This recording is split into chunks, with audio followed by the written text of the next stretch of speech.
함께 보실 말씀 신약 사도행전 2장 43절로 47절입니다. 한 절씩 교독합니다.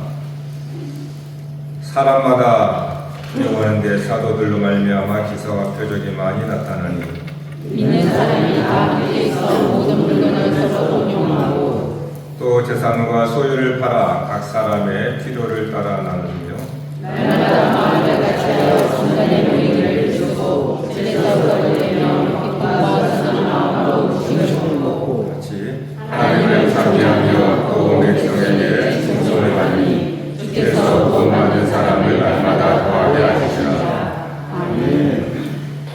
할렐루야. 오늘 말씀의 제목은 믿음의 공동체입니다. 사도행전의 말씀을 좀 오랜만에 본 것 같아요.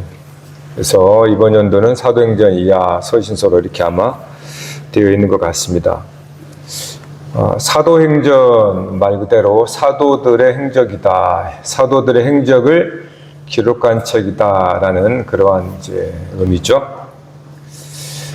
근데 사도들의 행적이지만 동시에 우리는 성령 행전이다라는 또 흔히 말합니다. 성령님께서 사도들과 함께 하여 주셔서 이루어낸 사역이다 이런 얘기죠. 자, 성령 행전이다라고 말하는 다른 이름은 그리스도의 행전이다라는 이야기입니다. 결국은 가장 표면적으로 보여지는 이들은 사도들이지만 그 사도들의 이면에 성령 하나님께서 함께 하시고 그 성령 하나님은 곧 그리스도의 영, 그리스도와 함께 하신다는 겁니다. 그래서 사도들의 행전 속에 우리는 성령과 그 다음에 예수 그리스도를 우리가 주목해야 된다고 하는 거죠. 이것이 우리가 세상을 바라보는 관점이고 성경을 볼 때 우리가 항상 염두해야 합니다. 성도는 수천 년의 기간을 기록되어 있지만 사실은 한 분 그리스도의 이야기를 하고 있거든요. 그래서 우리의 눈에 비치는 그러한 시대와 상황 속에 달라지는 인물들이나 사건들에 너무나 집착하게 되면 그리스도를 발견하지 못하게 돼요. 이건 1세기 때나 아니 기원전 때나 1세기 때나 지금이나 동일합니다. 하나님께서 성경을 기록할 때 1500년이잖아요. 기록한 기간이 1500년 동안을 하나님께서 하나님의 택한 사람을 통해서 기록을 하였는데 그 기록의 방식을 하나님께서 점진적 계시의 방식이라는 어떤 툴로 했습니다. 쉽게 말하면 이렇게 점차적으로 이렇게 계시가 확대된다라는 것인데요. 복잡한 게 아니고, 자, 예를 들어서 제가 여기 후레쉬를 가지고 있다 치십시다. 후레쉬를 가지고 딱 비추었단 말이에요. 그러면 여기서는 후레쉬 원이 이만큼밖에 안 되잖아요. 그런데 그 빛이 퍼져나갈 때 그 거리를 비례하여서 엄청나게 확대가 되잖아요. 여기는 손가락만한 이만큼만 원이었는데 후레쉬의 처음 빛이, 그런데 갈수록 수십 배, 수백 배의 큰 빛의 원으로 비춰진다는 겁니다. 하지만 이 처음에 이 손가락만큼한 이 빛과 저기 빛은 같은 거죠. 다만 점진적으로 확대가 된 것뿐입니다. 이게 성경의 점진적 계시라고 하는 방식으로 하나님께서 말씀을 기술한 거예요. 이 얘기를 예수님의 이야기를 해볼게요. 예수님은 알파와 오메가라 그랬습니다. 처음이요 나중이다 그랬죠. 처음에 이만한 빛이 나중 가서도 같은 빛이거든요. 그래서 예수님은 알파요 처음이요 마지막이라고 한 겁니다. 이거는 알파와 오메가 처음이요 나중이다. 그래서 우리가 지금 이 성경의 창세기에 넘어서 신약의 끝에 와 있단 말이에요. 사도행전을 보고 우리는 사도들의 이야기를 듣습니다. 그렇지만 저와 여러분 제 눈에는 사도들의 이야기만 보이질 않고 오히려 사도들의 이야기보다 성령의 이야기가 보이고 성령보다도 그리스도의 이야기로 보인다 이 말이에요. 그러니까 지금 당장 내 눈앞에 비춰지는 그것에 현혹되지 말라는 겁니다. 성경을 볼 때도 그와 같아요. 그렇기 때문에 창세기 1장 1절에도 그리스도가 계세요. 하나님이라고 하는 엘로힘이 어원이 로시입니다. 로시가 머리란 뜻이에요. 우두머리가 누구겠습니까? 그리스도잖아요. 창세기 1장 1절에도 이미 그리스도가 계셔요. 그리고 그 6일 창조에서도 당연히 그리스도가 계시는 거죠. 그러니까 성경은 이렇게 겹겹이 처음에 후레시에서 1차적인 이 처음이 그 다음에도 같은 거지만 단지 시대를 따라서 또 어떤 문화나 따라서 사람들이 달라질 뿐이지 그리스도는 항상 동일하다는 겁니다. 오늘 21세기에 사는 우리는 오직 그리스도의 중심으로 있는 거예요. 이 시대에 저와 여러분들을 하나님이 태어나게 하셨고 이 시대의 문화와 이 시대의 배경 속에서 이러한 것들을 누리지만 그 속에서 우리는 1세기나 그 이전의 사람들이 그리스도의 중심을 가지고 여기까지 온 것처럼 우리도 그리스도의 중심인 거예요.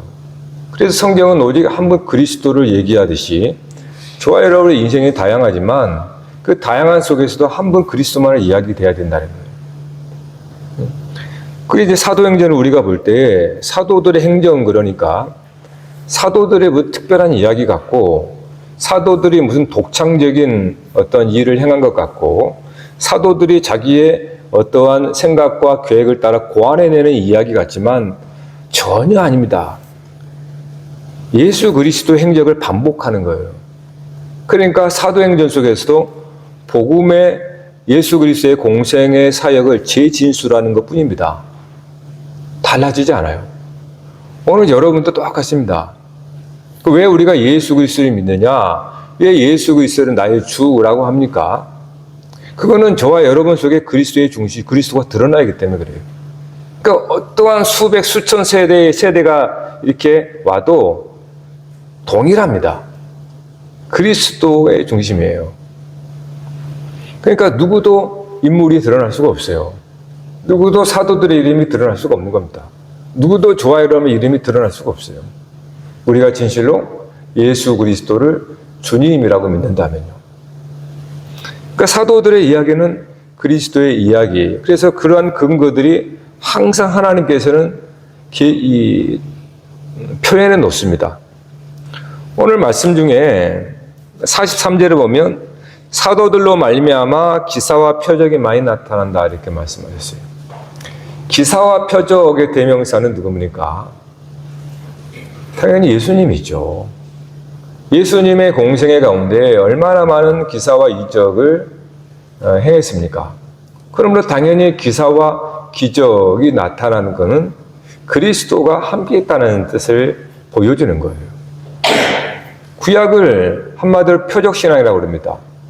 하나님께서 구약 백성들에게 출애굽을 시작을 해서 그 이제도 마찬가지지만 여러 많은 기사와 기적들을 행하심으로 이스라엘 백성들을 인도하셨어요. 그때의 기사와 기적을 행하시는 분은 누구예요? 그리스도예요. 그리스도께서 구약에서 그렇게 행하시고 이제 기사와 기적의 주인공 되신 그 그리스도가 사람의 몸을 입고 이 땅에 오신 겁니다. 그게 이제 예수 그리스도죠. 그래서 예수님이 행하신 기사와 표적은 사실은 구약의 반복입니다. 그래서 그것의 실체를 드러내주죠.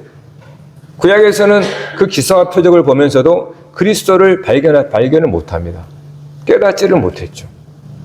그래서 예수님이 친히 그 주인공으로 오셔가지고 다시 기사와 표적을 행하심으로 그 구약에서 말한 증인이 나야 라고 또 얘기해 주는 거거든요.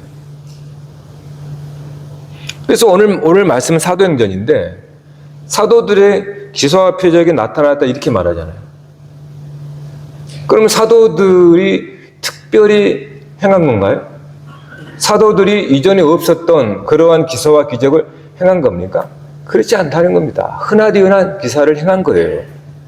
흔하디 흔하다고 말한 이유는 구약에서 있었던 또한 그리스도가 행하셨던 역사를 사도들을 통해서 그리스도께서 행하시는 거예요. 그래서 우리는 사도들의 모습을 보이지만 거기서 성령 하나님이 함께 하시고 그 성령은 하나님의 영, 그리스도의 영이라고 부른단 말이에요.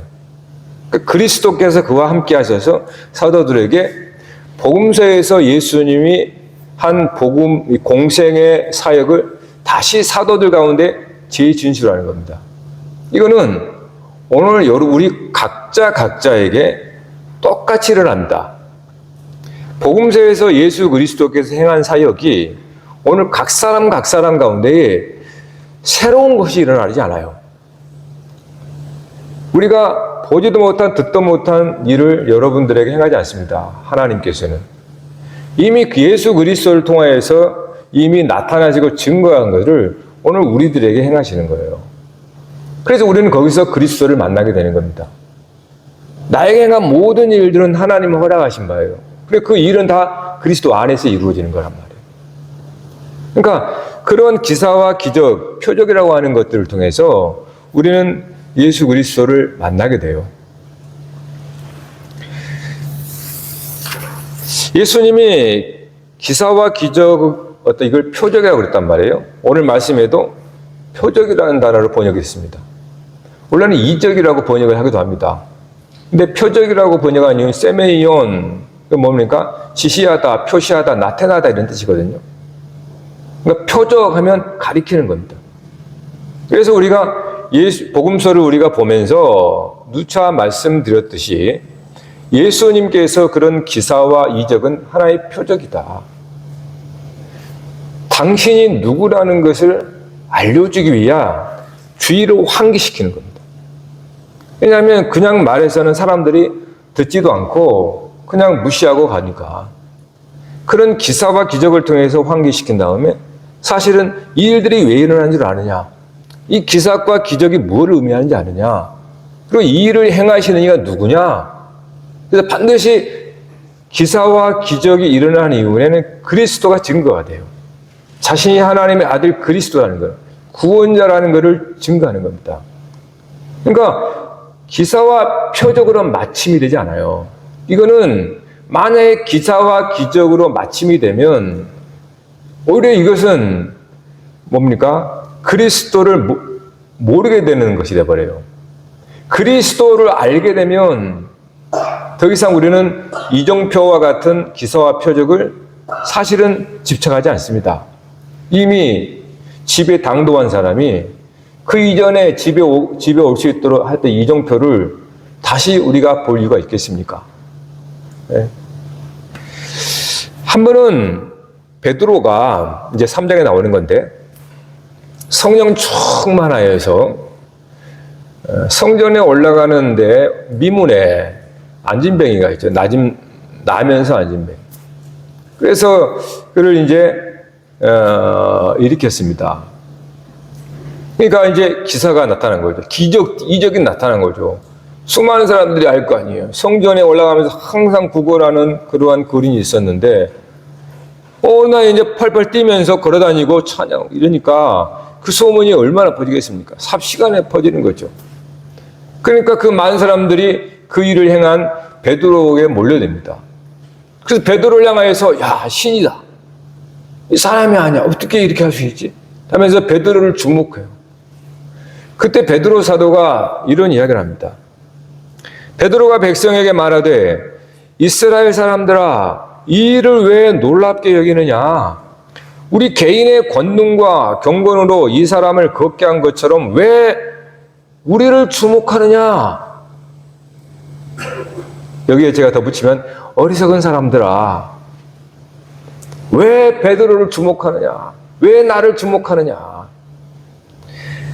그러면서 너희가 죽인 예수를 하나님께서 살리시고 그 이름을 믿음으로 그 이름이 너희가 보고 아는 이 사람을 온전하게 하였나니 예수로 말미암아 난 믿음이 너희 모든 사람 앞에서 이같이 완전하게 낫게 하였느니라 이렇게 말씀해요.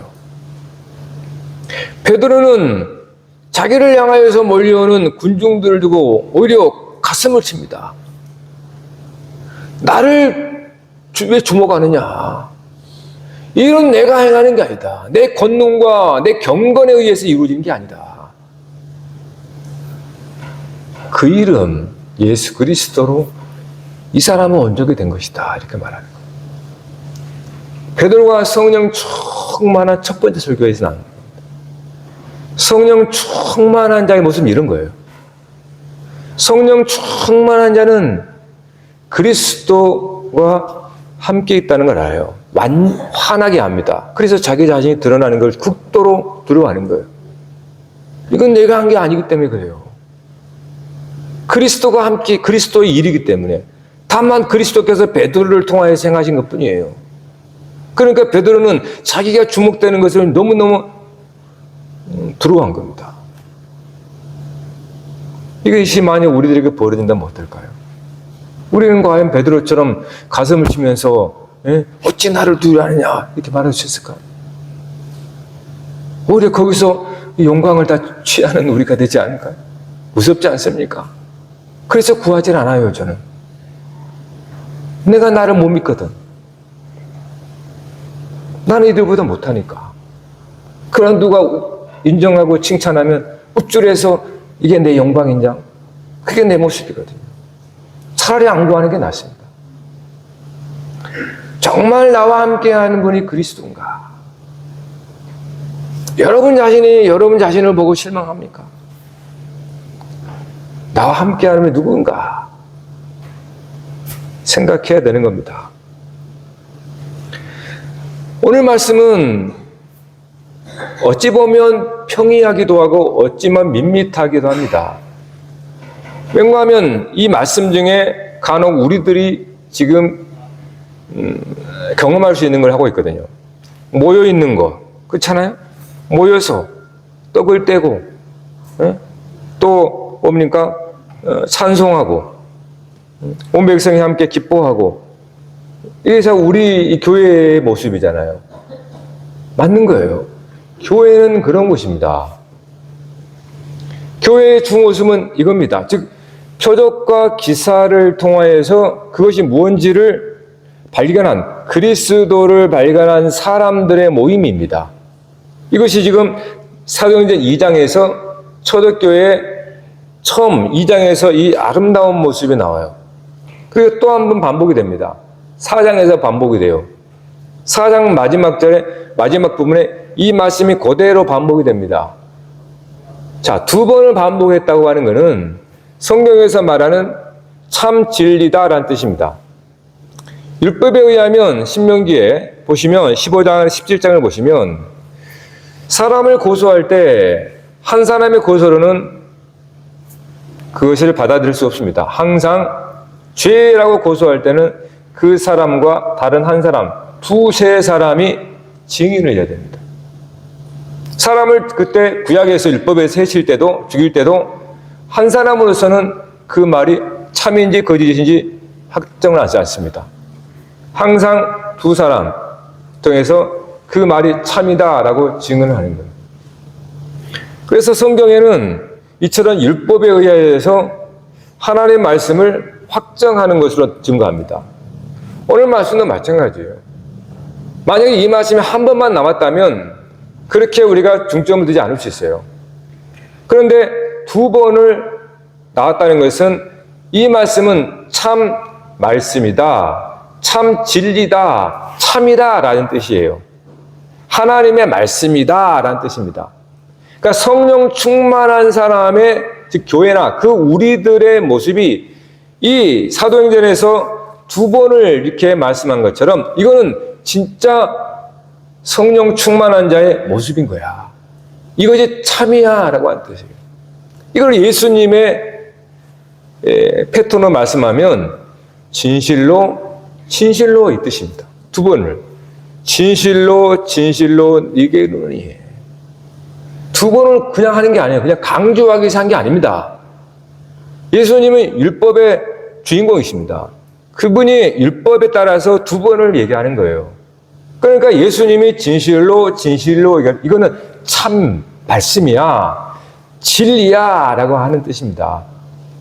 그래서 오늘 이 말씀이 어떤 면에서 우리에게는 늘 익숙하고 우리가 보고 듣는 것이기 때문에 밋밋한 그러한 모습으로 보일지 모르겠어요. 그래서 사람들이 굉장히 육신에 속한 우리들은 뭔가 참 자극적이고 뭔가 좀 대단하고 뭔가 좀 사람들의 시선을 이목을 집중시킬 땐 그러한 사건 그런 것들을 사실은 이 갈망을 하거든요. 그걸 채워주는 게 기사와 이적이거든요. 왜 사람들이 기사와 이적이 행하는 것에 막 사람이 쏠려듭니까? 사람들이 그런 거예요. 인간이 그렇다 이 말이에요. 세상과 소유를 팔아 각 사람의 필요를 따라 나눠주고 날마다 마음을 같이하여 성전에 모이기를 힘쓰고 집에서 떡을 떼며 기쁨과 순전한 마음으로 음식을 먹고 하나님을 찬미하며 온 백성의 칭송을 받으니 우리가 어떤 면에서 사실 이 고귀한 주옥같은 성령 충만의 말씀이 오늘 저와 여러분의 주일마다 예배 때마다 사실은 이루어지는 것인데 과연 나는 이와 같은 성령 충만함을 진짜로 성령 충만함의 능력과 권능으로 여기고 있는가 하는 겁니다. 여전히 우리도 그냥 기사와 표적을 우리에게 이루어지고 나타냈으면 좋겠다라는 그러한 식으로 우리가 신앙의 삶을 살지 않습니까? 그러니까 베드로가 그러한 기사와 이적을 행했을 때 수많은 사람들이 베드로를 보고 추앙을 했잖아요. 신처럼 여기고. 그게 우리 안에 있거든. 우리는 본성적으로 하나님과 같은 자로 여기기 때문에. 그게 우리 안에 마지막까지 우리를 무너뜨리는 이거거든요.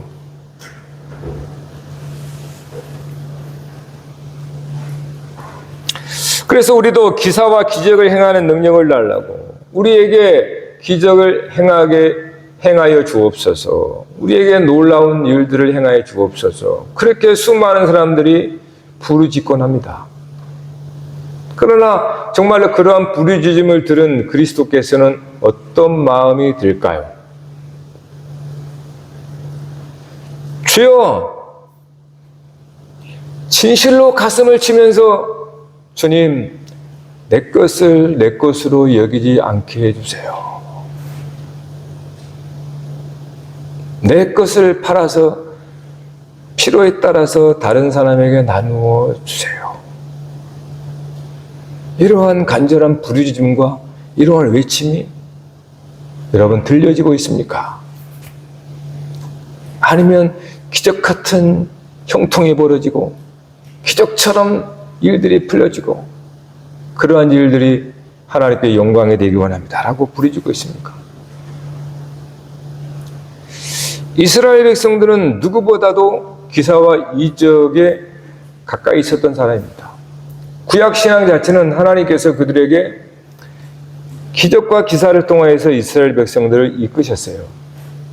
그래서 유대인들은 껏하면 사람에게 조금 드러난 사람들에게 표적을 보여봐. 하나님께서 하늘에서 내린 표적을 보여봐. 이렇게 요구했던 거예요. 그들의 조상들이 그렇게 왔으니까 그들의 신앙입니다. 표적 신앙. 심지어 예수님이 와서도 예수님께 표적을 보여줘봐. 이렇게 말하죠. 예수님께서 죽으시고 부활 승천하신 후에도 사도들의 시대에도 똑같습니다. 100년 지난 후에도 사도 바울이 뭐라고 합니까? 권선서에 유대인들은 표적을 구하니 헬라인들은 지혜를 구한다. 그러면 나는 십자가의 능력 많이 보일 것 없다 말한단 말이에요. 이게 우리들의 모습입니다. 사람들의 그 속에 있는 이러한 이 소위 열정이라고 하는 것이 성경에서는 죄의 원천이에요. 가인이 아벨을 쳐 죽인 게 뭡니까? 첫사람 가인이 동생 아벨을 들러쳐 그 속에 열정이 있었거든요. 갈망, 하나님께 인정받고자 하는 그러한 욕망, 그러한 욕망의 제사로 나오는 겁니다. 그런 우리 안에 있는 갈망과 하나님을 믿는다고 하지만 하나님께 인정받고 싶은 욕망이 우리의 죄의 불쏘시개가 된다 이 말이에요. 그래서 가인을 죽이는 겁니다. 제사를 드리면서도.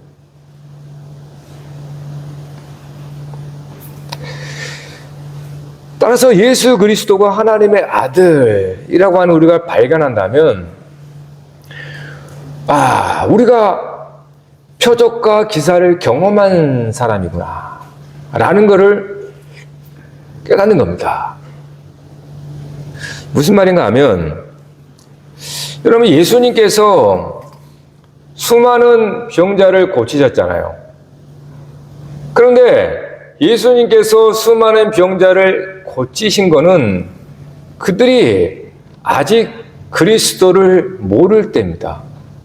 예수 그리스도를 모를 때는 우리도 기도할 수 있습니다. 정말로 예수 그리스도를 믿지 않은 무지한 자에게 아무리 말로 해도 안 되니까 하나님 기적 같은 역사로 저 인간을 몇 번 뒤집든지 하나님 살리든지 저 예수가 그리스도인 걸 알게 해주세요. 그렇게 그리스도를 증거하기 위해서는 저 또한 그렇게 기도해요. 믿지 않은 사람이니까. 교회는 그런 것이 아닙니다. 교회는 예수를 구주로 믿는 사람들이에요. 표적과 기사를 지난 사람들입니다. 표적과 기사가 여러분에게 없나요? 예수님을 어떻게 만났습니까? 예수님께서 복음서에서 행하는 모든 기사와 기적은 우리들의 모습을 대변해주고 있는 거예요. 죄로 말미암아서 인간은 하나님의 형상을 잃어버렸습니다. 타락한 거죠. 부패한 거란 말이에요. 이것을 세상 말로 하면 병자가 된 겁니다. 그래서 수많은 각색 병자가 나오는 거예요.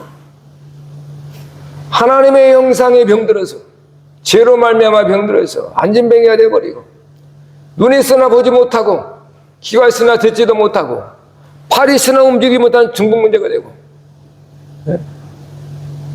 나병 환자가 되어서 지금 취급받고 앞뒤 분간을 못하며 항상 이기적인 그러한 삶을 살아가면서 상처와 그러한 고통을 받으면서 이그러지고 굽어지고 얼그러진 게 인생이거든요.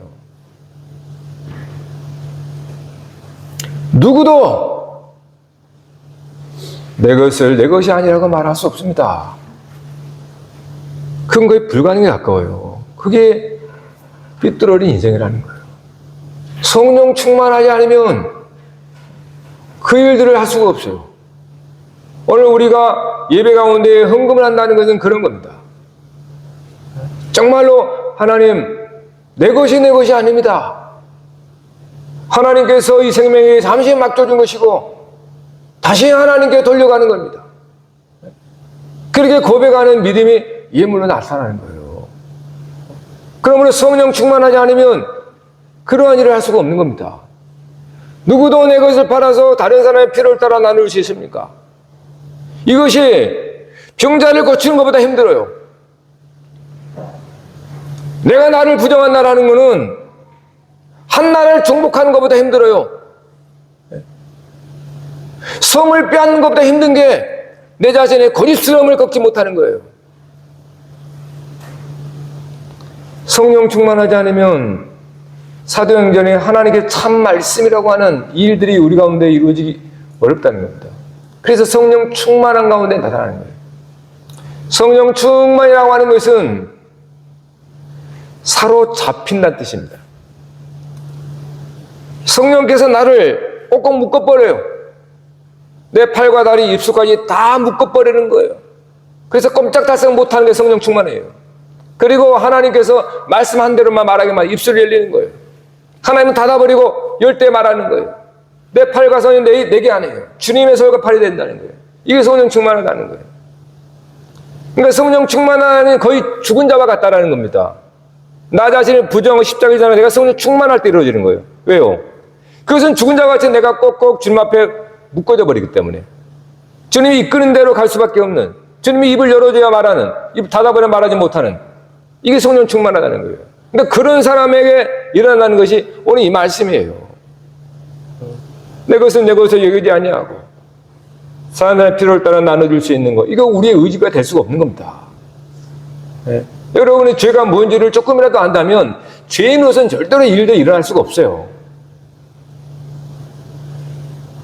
성령 충만한 자, 죄인이 그리스도로 말미암아 십자가에 못 박혀 죽은 자와 같은 믿음으로 말미암아 그와 같은 자가 되었을 때 성령께서 우리를 지배하여 성령의 이끄시는 대로 우리가 말하고 이끄는 대로 나아갈 때 이 일들은 이루어지는 거예요.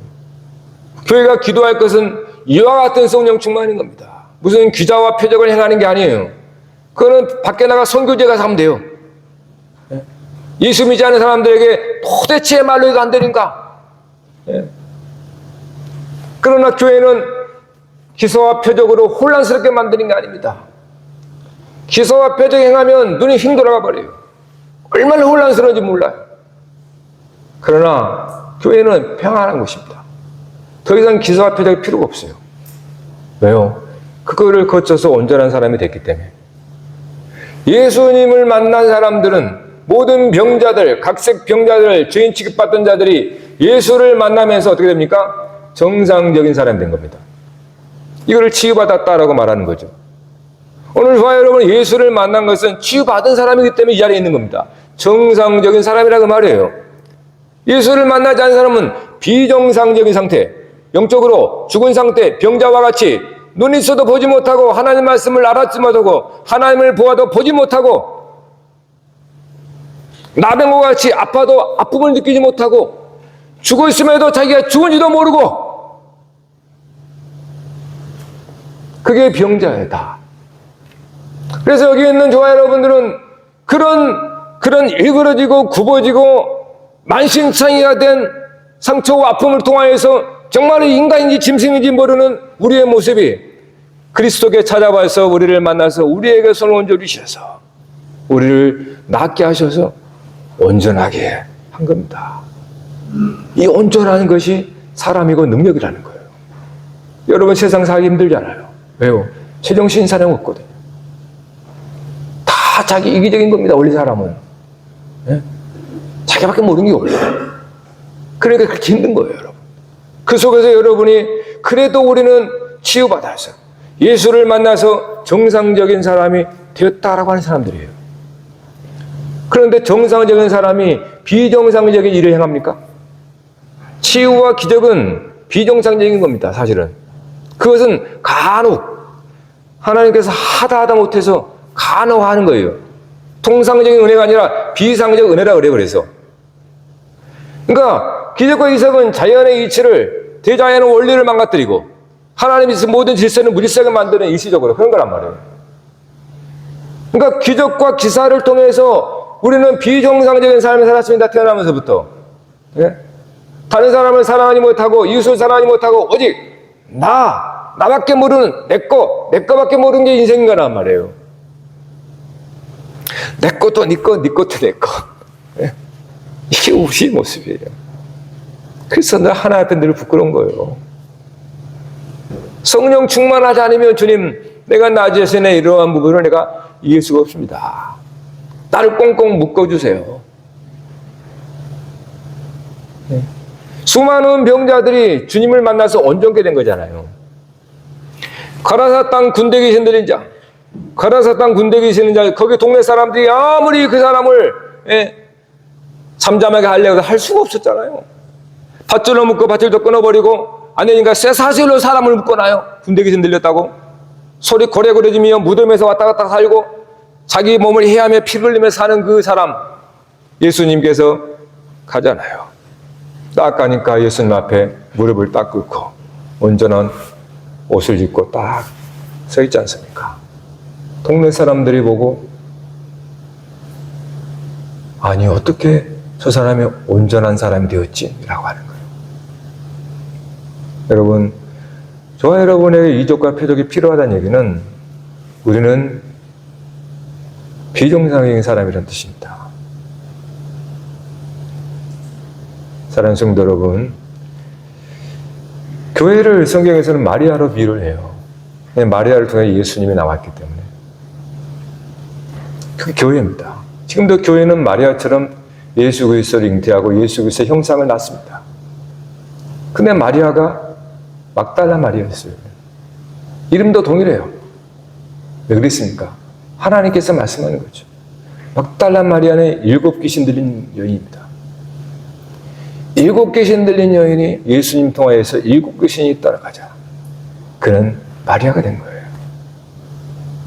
그래서 예수님이 부활할 때 가장 먼저 예수님이 만난 사람이 이 귀신 들렸던 막달라 마리아예요. 우리가 예수 그리스도를 만나면 우리 안에 더러운 영이 사라집니다. 그래서 항상 나와 함께하여 있는 예수님을 확 보이게 되는 거예요. 우리가 눈이 어둡고 우리 안에 여전히 육신적이고 세속적인 눈으로 덮여있기 때문에 이 들보로 말미암아 항상 함께하시는 하나님의 형상 그리스도를 보지를 못합니다.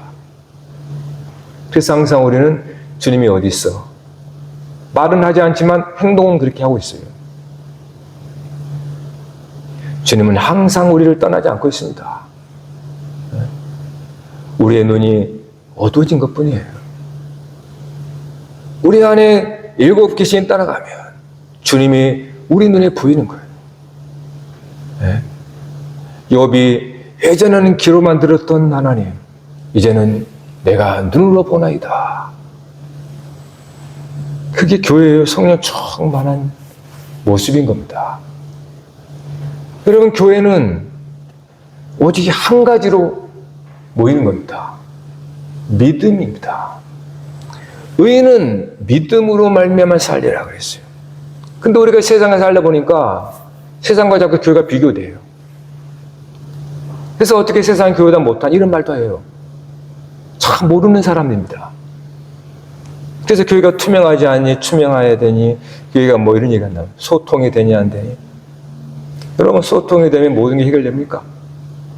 투명하면 모든 것이 다 인정할까요?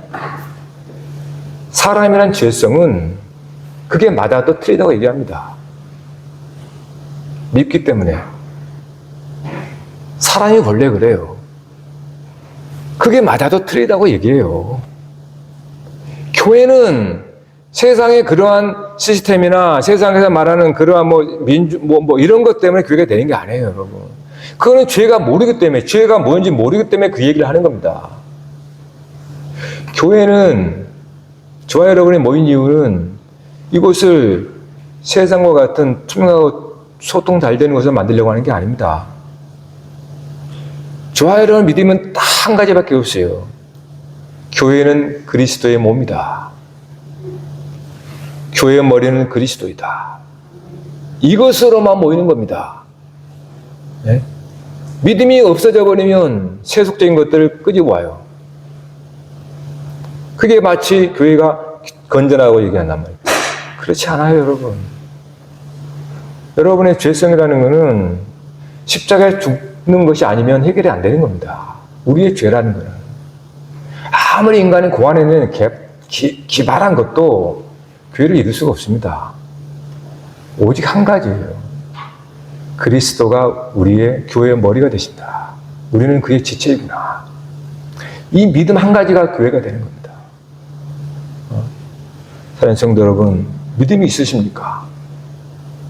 우리가 교회 안에 들어왔을 때도 오직 그리스도를 의지하고 이 자리에 있는 거예요. 교회 여러 일을 봉사할 때 똑같습니다. 그리스도의 지체로서 그리스도의 믿음으로, 그리스도를 믿음으로, 그리스도가 완전하고, 그리스도가 거룩하시고, 그리스도가 의로우시고, 그리스도가 하나님이시기 때문에 우리는 그 하나님을 믿음으로 공동체로 있는 겁니다. 그게 믿음의 공동체라는 거예요. 사랑하는 성도 여러분, 우리는 아무리 예를 써도 부족해요. 인간은 본래 불완전한 자이니까. 그러나 그리스도와 함께하면 완전할 수 있습니다. 그러므로 수많은 병자가 예수를 만나서 온전하게 된 것처럼 오늘 우리들은 그리스도를 만나서 온전한 자가 된 겁니다. 그래서 여기에 나오는 사도행전의 아름다운 모습, 우리들의 기도 제목이 돼야 되고, 저와 여러분들이 거기에 주인공들이 돼야 되는 거예요. 내 것을 내 것으로 여기지 아니하고 필요를 따라 나눠줄 때 주님 앞에 이곳이 하나님 나라요, 하나님의 천국이 되는 겁니다. 사랑하는 성도 여러분이 정말 성령 충만한 자가 되어서 주님이 이끄시는 대로 가서 초대교회 같은 아름다운 일들, 그것도 여러분 삶에 이루어지기를 간절히 바랍니다. 네, 기도하십시다.